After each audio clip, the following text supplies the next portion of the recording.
with their drafting since the qualifiers started. As wow, we'll see the Karma locked in here for the final pick for support. Adding a lot of mobility, very strong with the Xin Xiao. Owner coming up here though to look for Morgan actually, walks away from the Krugs. Yeah.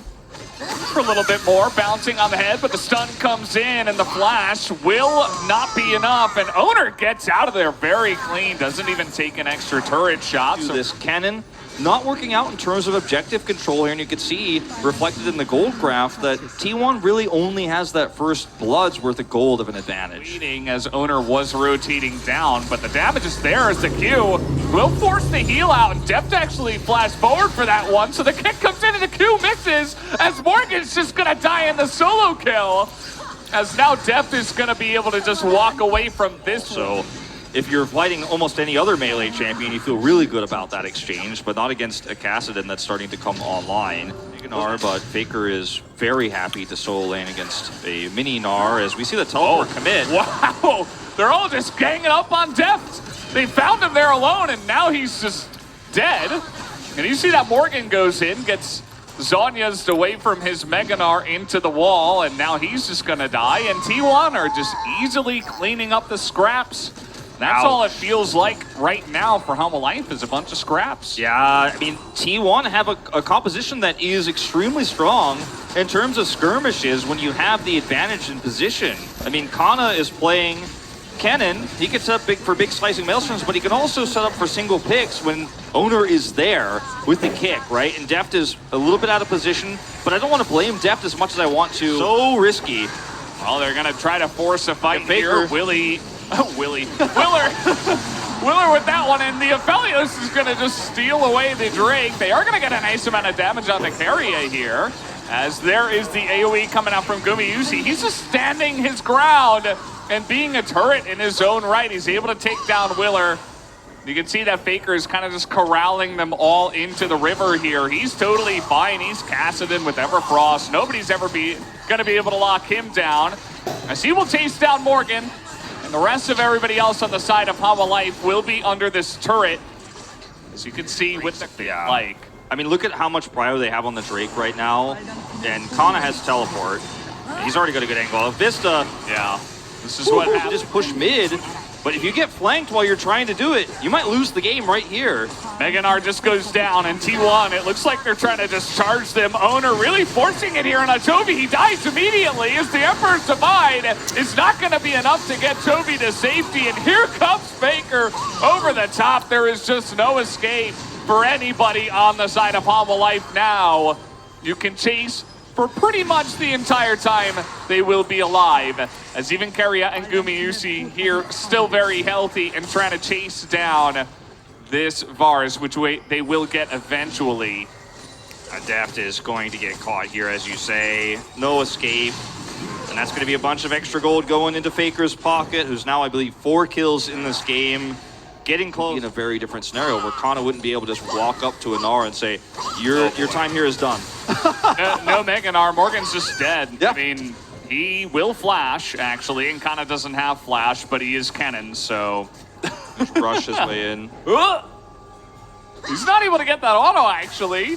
Another lightning rush, and it looks like the hop is not off cooldown here, so Kana will actually kill him through the flash down the... Drake put themselves on soul point. Yeah. They don't even need to commit anything to it. It's just Gumayusi goes down there, and let's see. We got the Sorelli as they know it's all Toby or nothing, and they kick him into the team. He's able to shuffle his way out of this one, but fortunately that does mean that the rest of his team is kind of left alone. As Faker does take a lot of damage, you could see here, but he's able to survive and make a stand here. But Faker, they see him on vision. You can see he's trying to get away now. The Gnar into the wall. Again, it's level 16 Kassadin. He flashes in, takes a ton of damage, actually. But that Zhonya's is perfect, and there's the second one. And he will survive. And all this focus on Faker, of course, Gumayusi is still just left alone, as is Kana and Owner and the rest of the T1 team. They just smash him there in the mid lane. I'm still waiting for the Simpsons episode where you've got the newspaper about young man Valdez shakes fist at stopwatch, but we get the double Zhonyas here from Faker. The first one is perfectly timed. His health is less than 1%. He survives there, and Hana Life Esports can't turn. Now they're going to try to group up for Baron. Kana still has Slicing Maelstrom. Didn't need to use it. That's insane. And you can see that Willer will just be taken down too. And the Baron is free here for T1. They're taking it relatively slowly, which I do respect. I mean, you have Kassadin and Aphelios, you might as well. You can just carry against us. We'll just accept the defeat.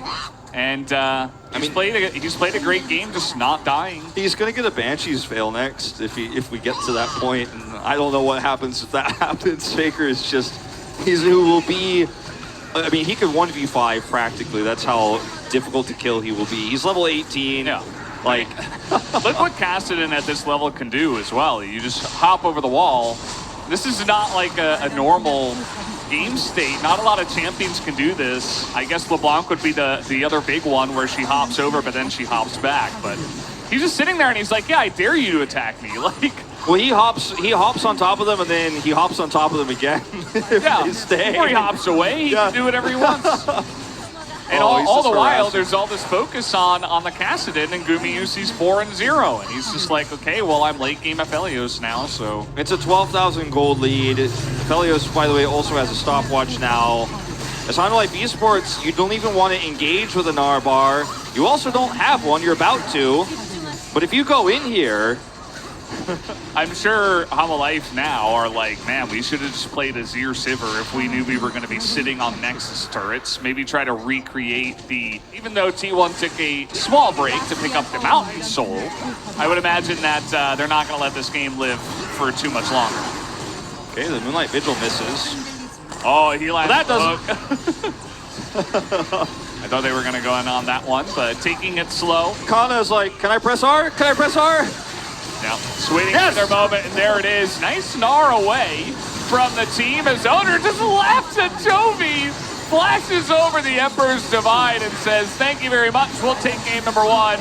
And that is going to be a utter stop here in game number 1. T1